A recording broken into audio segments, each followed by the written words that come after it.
A oposição no Congresso Nacional, liderada pelo PL, interrompeu o recesso e se reuniu hoje em Brasília. Em meio ao prazo curto de uma busca por solução diante do tarifaço imposto pelo governo americano, ou pelo menos prometido para o dia 1º de agosto, contra as exportações brasileiras, a principal denúncia da oposição é relacionada aos abusos por parte do Supremo Tribunal Federal, que impôs novas medidas cautelares ao ex-presidente Jair Bolsonaro. A ausência de devido processo legal, a ampla defesa, é uma das razões do tarifaço da Casa Branca, que chama o processo de perseguição política e de caça às bruxas. Está conosco aqui o líder da oposição na Câmara, o deputado Luciano Zucco, do PL. Deputado, seja bem-vindo. Boa noite ao senhor. Boa noite, querido Piotto. Agradeço a oportunidade. Estava te escutando e, olha, a tua análise é muito inteligente, propícia e uma análise que retrata o momento que estamos vivendo. Hoje nós estamos aqui com mais de 60 parlamentares, inclusive vou pedir para o amigo para escutar também os nossos vice-líderes Marcel Van Hatten e Sanderson, que são deputados que estão aqui também desde cedo para mostrar para o Brasil a injustiça que está acontecendo. Piotto, hoje nós vimos um senhor de 70 anos, com problemas de saúde, mostrando a sua tornozeleira por ter feito o quê? Por ter lutado contra o sistema. E nós estamos acompanhando uma escalada da ineficiência ou quase inexistência diplomática do governo federal, que está trazendo um problema muito grave, que é, sim, a possibilidade de um grande tarifaço. E a tua fala, ela vem com muita propriedade, na medida que desde o início do governo Lula não houve a busca de uma aproximação com o governo, seja dos Estados Unidos, seja da Argentina, nações democráticas, mas justamente o contrário. Buscam alinhamento com o Irã, com Venezuela, com Cuba, com China, com Rússia, na contramão do que a gente acredita. Então é muito importante passar para a sociedade brasileira que o que está acontecendo tem um culpado claro, Luiz Inácio Lula da Silva, que tem também uma base jurídica no Supremo Tribunal Federal que nos traz grandes problemas. Hoje não existe mais um Supremo que traga segurança jurídica para o Brasil. Hoje existe sim uma perseguição política contra Jair Bolsonaro, contra deputados conservadores, contra uma sociedade que prega justamente aquilo que precisamos: o livre mercado, né, uma democracia pujante, o devido processo legal. Nós ainda estamos falando de uma anistia necessária para pessoas que não cometeram nada e aquelas que cometeram dano ao patrimônio já pagaram há muito tempo. Então, Piotto, fica registrado que nós estamos aqui no Congresso Nacional, estamos em Brasília, vamos permanecer. A gente está vendo todo dia uma escalada muito perigosa para com o Brasil como nação, mas devemos estar aqui unidos, porque essa injustiça, essa maldade que está sendo cometida contra o presidente Bolsonaro e contra a sociedade brasileira retrata um projeto de poder e vingança do governo PT. É notável que a oposição esteja reunida neste momento, durante o recesso do Congresso Nacional, para denunciar essa escalada do abuso contra a Constituição, que vem justamente da Corte, que deveria protegê-la, que deveria guardá-la. E também, obviamente, está muito claro a perseguição ao ex-presidente Jair Bolsonaro. Deputado, voltando à questão comercial, mas também, obviamente, da realidade brasileira, a pergunta que eu faço ao senhor é: o governo Lula não entendeu nada do que estão reclamando os americanos, que é exatamente o que nós brasileiros estamos reclamando há muito tempo, ou faz que não entendeu? Por quê? Na primeira reunião da semana passada, falou: vamos nos reunir com algum grupo para discutir tarifas. A questão não é comercial. Se fosse comercial, o governo americano teria taxado o Brasil em 35% ou 40% lá em abril. Não fez, colocou a gente no privilegiado grupo dos 10%. Aí veio, obviamente, as declarações do Lula em relação ao BRICS e tudo mais, de tirar o dólar como moeda global, essas coisas todas, tentar buscar uma alternativa, pelo menos da tese dele, e sem contar, obviamente, todos os abusos que se comete hoje contra a Constituição brasileira. E os americanos disseram: não vamos tolerar um afastamento do Brasil em relação à democracia que ele tem instituída na sua Constituição. Na sua opinião, o governo Lula não entendeu nada ou faz que não entende? Ou está disposto realmente a jogar o Brasil na sua maior crise diplomática, ou talvez uma crise diplomática como nunca vimos? A terceira opção que tu está falando, para mim, é a que eu acredito. Ele está fazendo esse distanciamento de forma proposital.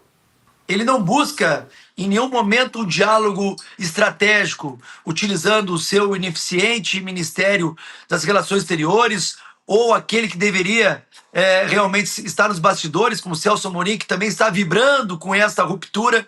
Eles estão fazendo um movimento irresponsável de uma nação que há décadas é muito parceira, comercialmente falando, do nosso país. Os Estados Unidos têm um papel muito importante para a economia, seja para o agro, para a indústria, para o serviço, enfim. Nós estamos vendo uma ação proposital.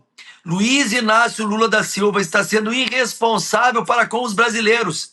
Ele está hoje colocando um patamar mais alto, não o seu ministro da Fazenda, do Desenvolvimento Econômico, da Saúde, da Segurança. O ministro mais importante do governo Lula se chama Sidônio, que é o ministro da Comunicação. É o marqueteiro que está trabalhando uma comunicação de todos pelo Brasil, contra os Estados Unidos. Os Estados Unidos sempre foi parceiro comercial, sempre foi amigo do nosso país, mas tu não pode deixar de falar que a diplomacia ela é movida por gestos, seja no início ele não colocando nenhum embaixador titular, seja falando, como tu bem comentou, no BRICS, que o dólar não pode ser a moeda padrão no Brasil ou no mundo, melhor dizendo, essa aproximação estratégica com o Irã, essas declarações referentes a Israel de forma negativa, a própria primeira-dama de forma irresponsável, ofendendo os secretários de Estado. Então, a diplomacia foi péssima. E, nesse sentido, eu não tenho dúvida que a estratégia do governo Lula é justamente buscar essa ruptura com os Estados Unidos. Mas nós sabemos que isso é muito ruim para a economia e para a sociedade brasileira. E outra, eu gostaria de pedir também, eu estou aqui com o Marcel e com o Sanderson, o Marcel, que está participando ativamente, vai fazer também uma colocação que eu acho bem importante. Marcel, sim, claro. Só um minutinho. Tá, pois não, então vamos lá. A oposição está reunida nesse momento. Gentilmente aceitou nos atender aqui. Oi, deputado Marcel Van Hatt, seja bem-vindo. Boa noite ao senhor. Satisfação, Piotr. Satisfação. Obrigado pelo convite aí a nós da oposição, ao Zucco em particular, amigo nosso aqui. Deputado, então eu vou lhe fazer a pergunta: o que a oposição neste momento está programando fazer do que já não tenha sido demonstrado claramente? Eu sei que há partidos que hoje em algum momento até fazem parte da base teoricamente de apoio, ou pelo menos tem ministérios na esplanada em Brasília, mas que já não, digamos, combinam ou compreendem ou apoiam de fato o governo Lula. Esses partidos vão se aproximar da oposição, como por exemplo o PP ou mesmo União Brasil? Olha, primeiro a gente precisa pautar a anistia, viu, Piotr? A gente tem tratado disso há muitos meses e ela teve o apoio da maioria do Congresso Nacional, pelo menos dos deputados que assinaram o requerimento de urgência.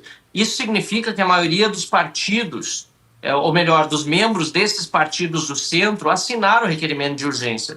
Então agora, com esse novo momento que a gente vive no Brasil, a gente espera que esses líderes desses partidos que você mencionou do centro estejam mais sensíveis à situação do país e principalmente dessas pessoas, para que a gente possa pautar a anistia.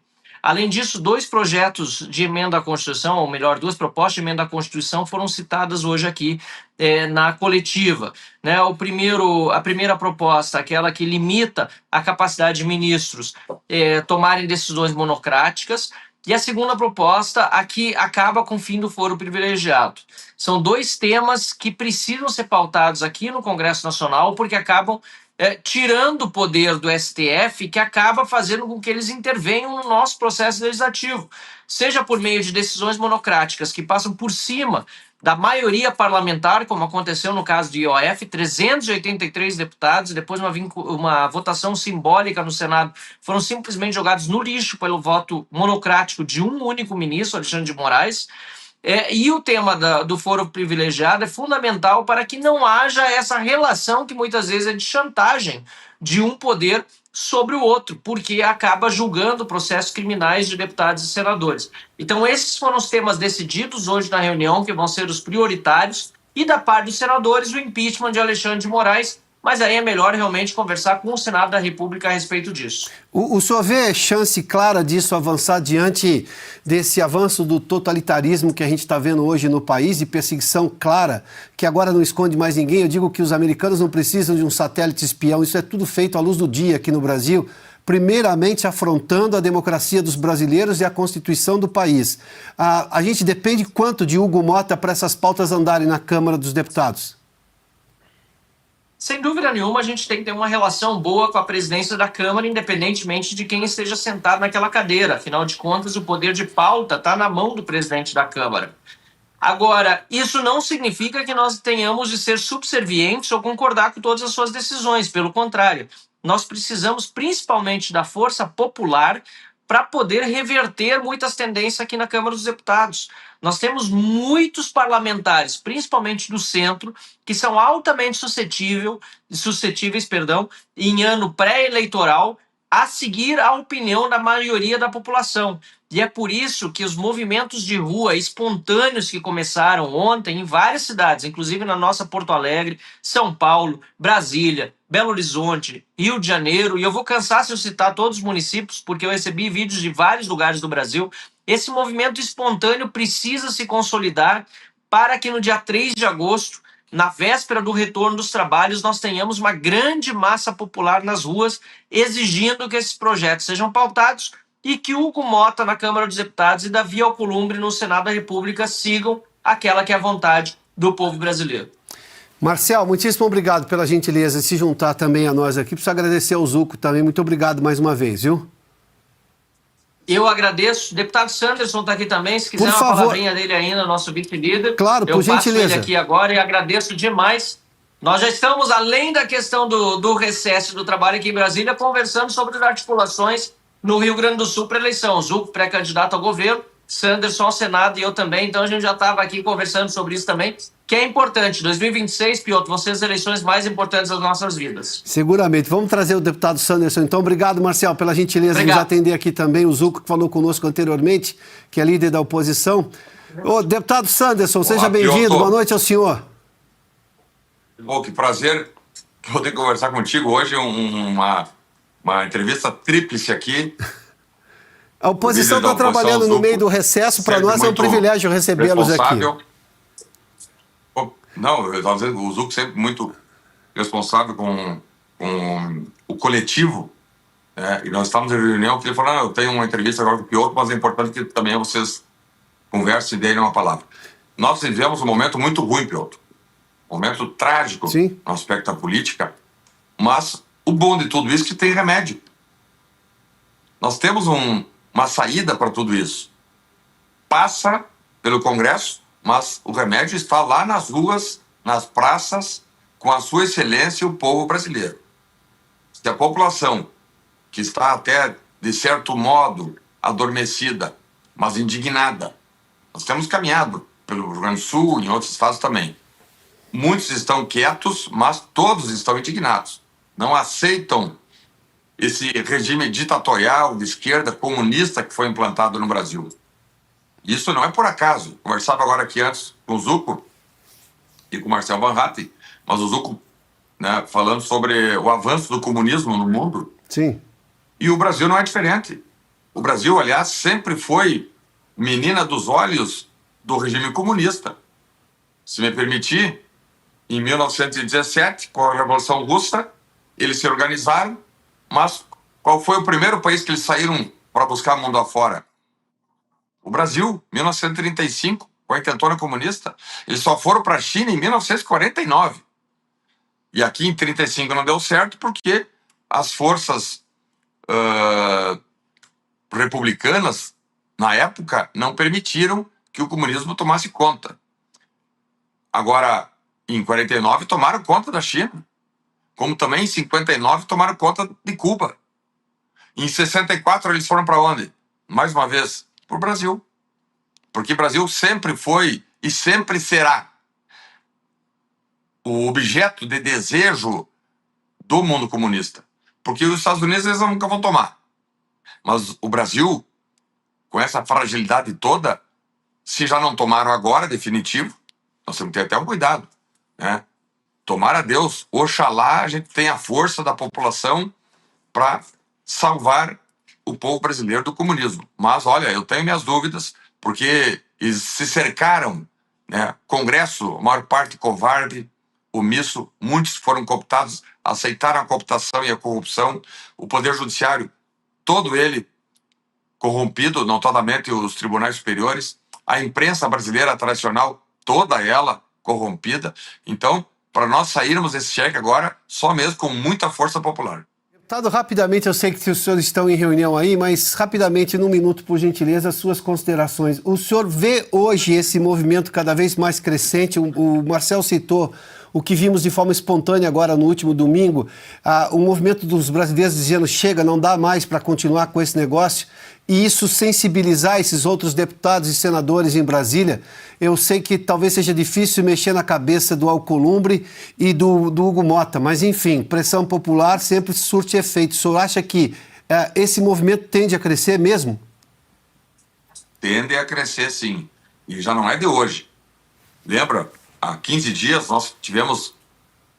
15 dias não, desculpa, semana passada. Né? Porque hoje é segunda-feira, foi na semana passada, tivemos grandes vitórias. Num único dia, tivemos 3 projetos aprovados contra o interesse da esquerda, contra o interesse do PT, contra o interesse do governo, com os 3 projetos com largas votações. Então, o cenário é positivo no aspecto da indignação. Agora, essa indignação tem que ser transformada, tem que ser revertida em pressão popular. Só indignação não vai adiantar. A gente tem visto alguns internautas e, enfim, cidadãos em geral indignados, mas ainda com medo de irem às ruas. É momento de tomar as ruas. Nós aqui no Congresso fazemos a nossa parte, cobrando e exigindo do presidente da Câmara, Hugo Motta, que leve adiante uma série de pautas, e o Marcel citou aqui o fim do foro privilegiado. Sim. Essa matéria já foi aprovada no Senado, já aqui na Câmara já passou na CCJ, já passou na Comissão Especial, é só votar e nós retiramos do STF a jurisdição criminal. Eles não vão mais poder atuar como delegacia de polícia, como tem atuado, para amedrontar a população. Deputado, rapidamente só, mas o senhor acha que a anistia vai ser compreendida de outra maneira a partir de agora? Porque uma vez aprovada a anistia, se o Congresso, digamos, tomar esse protagonismo que é dele, aliás, é prerrogativa do Congresso um projeto de anistia, isso já faria um aceno muito claro ao que realmente estão reclamando os americanos, a Casa Branca em específico. Na verdade, o mundo inteiro reclama, Piotr. A gente fala dos Estados Unidos, mas as comunidades internacionais democráticas, claro, não vamos querer que a China reclame, nem a Rússia, nem Cuba, nem Venezuela, mas a própria Argentina aqui do lado, né? Uruguai tem tecido críticas ao regime estabelecido no Brasil de perseguições, com prisões de adversários. Então, a anistia tem que ser levada adiante. O povo já está pressionando há muito tempo e nós confiamos que essa pressão sensibilize Hugo Motta, o próprio Davi Alcolumbre e projetos de lei como anistia, fim do foro privilegiado, que é uma proposta de emenda à Constituição, e também, por que não dizer, nós temos aqui cerca de 20 pedidos de impeachment contra o Lula, todos eles muito bem embasados, muito bem construídos, com situações fáticas e jurídicas bem colocadas, e acho que é o caso também de já tratarmos do pedido de impeachment, porque o Lula não tem mais condições morais, não tem mais condições éticas e nem políticas de conduzir o Brasil. Deputado Sanderson, muito obrigado pela gentileza de nos atender também. Agradeço ao Zuco uma vez mais e ao Marcel Van Hatten. O Zuco está voltando aqui. Peraí que ele está voltando aqui. Tá bom, então. Um abraço, Piotr. Pois não, deputado Zuco. Só para dar um abraço, meu querido Piotr. Muito obrigado, meu amigo. Sabe que eu sou, né, tenho uma admiração muito grande pelo teu trabalho, pela Revista Oeste. Enfim, ficamos sempre à disposição. Amanhã estaremos aqui presente, já em reuniões temáticas. Vamos trabalhar. E eu fico à disposição do amigo também para, no final do dia, a gente poder conversar um pouco. Muito obrigado mais uma vez, deputado Zuco. Parabéns pela decisão da oposição de tomar Brasília, o Congresso Nacional, em meio ao recesso e fazer política, porque é exatamente esse o papel que tem o Congresso Nacional. Muito obrigado, boa noite, viu? Grande abraço, amigo. Um abraço. Até mais.